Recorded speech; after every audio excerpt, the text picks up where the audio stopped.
আসসালামু আলাইকুম। কেমন আছেন সবাই? তো আপনারা ইতিমধ্যে ফেসবুকের মধ্যে দেখছেন যে তৌসিফ মাহবুব ভাইয়ের একটা নাটক আসতেছে 'খোয়াবনামা'। তো ওইটার পোস্টারটা রিলিজ হইছে আরকি। তো এখানে অনেকে মন্তব্য করতেছেন যে কি সুন্দর করে এটার গ্রাফিক ডিজাইনটা করছে, কিভাবে করে মিলাইছে। তৌসিফ মাহবুব ভাই নিজে বলছে যে এ বাস্তবে কিন্তু এভাবে শুট করা হয়েছে। তো আপনাদের দেখার জন্য বাস্তবে ফুটেজটা ওইখানে দিয়ে দিতেছি, শুটিং এর ফুটেজটা। তাও তৌসিফ মাহবুব ভাই নিজে পাবলিশ করছেন।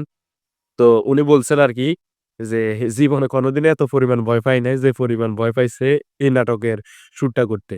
উনি যখন স্ক্রিপ্টটা পড়ছিলেন নাটকের, তখন বলছিলেন যে, এরকম একটা শুট আছে যে তাকে কাফনে কাপড় করে কবরের মধ্যে শুইতে হইবে এবং কি সাপ থাকবে, যে জ্যান্ত সাপ থাকবে। উনি ডাইরেক্টর সাহেবকে বলছেন এই সিনটা যেন সর্বশেষ শুট করা হয়। তো এটা সর্বশেষে শুট করা হইছে।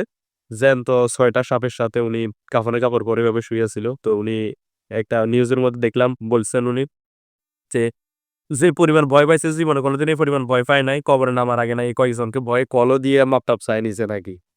তো ৬ টা জ্যান্ত সাপের সাথে শুয়ে ছিল। তো সাপগুলা যদিও বিষধর না, তারপরেও উনি নাকি সাপকে ভয় পায়। তো এর মধ্যে কাফনে কাপড় পরে এরকম একটা পরিস্থিতি।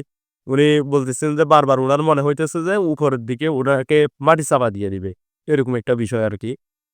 তো এটা আরকি। তো দেখা যাক নাটকটার যে এই ফুটেজটা আমরা দেখলাম আর পোস্টারটা দেখে যতটুকু মনে হইলো, এটা হরর টাইপের বা কবরের আযাব টাইপের বা কোনো একটা বিষয় তো হবে। এটা এখনো তারা বলে নাই। YouTube এ আসবে নাটকটা। তো যখন আসবে তখন দেখা যাবে। তো ঠিক আছে সবাই, আল্লাহ হাফেজ।